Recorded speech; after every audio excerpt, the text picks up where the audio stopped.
if they did something good between the regressive left and the authoritarians, that between the power structure, the media, the politicians, all that, they did wake this thing up. And that's why me and you can sit here and do this and still have a drink after and agree and disagree and whatever, and you did a good sell job. You didn't bring me all the way, but you lay out an interesting case, and that's what I'm interested in hearing. Yeah. You know, and so they did do something because all of the people that are in this mix now that we talk about all the time, you know, from Rogan and Christina Hoff Sommers and, you know, Sam Harris and Majid and all of these people all over the map have woken up. So that, to me, is the takeaway that I can feel good about with this, regardless of who becomes president, regardless of the political end of this, is that we're here and we're doing this. And that's what the authoritarians on either side fear the most. Correct. And I think it's inexorable.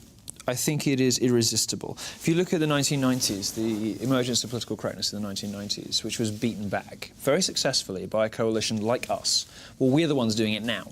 And although in the 90s, these people, as Christina likes to say, got the assistant professorships and, you know, stayed in tenure in the universities and all the rest of it, had to go away from the media, but never really went away. They just sort of, you know, consolidated their power and returned as social justice warriors. This time, there's so much more on the line for them, because if they break this time, they are breaking, they are losing with the full support of politicians, the media, and academia. And if people rise up now and say this social justice thing, this language policing, this political correctness, safe spaces, trigger warnings, microaggressions, this stuff is horse shit. And if enough people smash its stranglehold on the public square, it will never recover.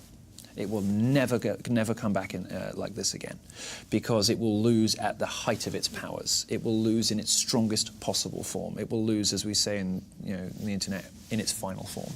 Social justice cannot get any stronger than it is now. It is at the peak of its powers, and it's losing. And it's losing because people want freedom. They want to be able to do, say, think, be, play, and read anything.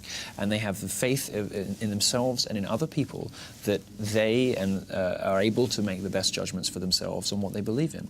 They don't need to be told how to speak. They don't need to be told which books to read. They don't need to be told which video games are dangerous. They don't need to be told any of these things. They don't need to be instructed and lectured to by politicians. They don't need to be badgered and hectored by feminists. And they don't need to be lied to by journalists. And people are sick of it. And they are sick of the entire mendacious edifice.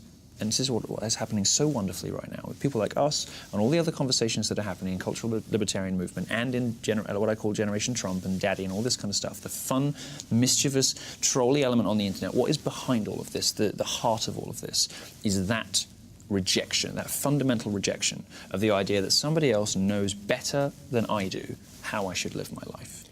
Man, you know how to give a closing argument. That was really good, right? That was no cue cards over there at all. In the hands of professionals here.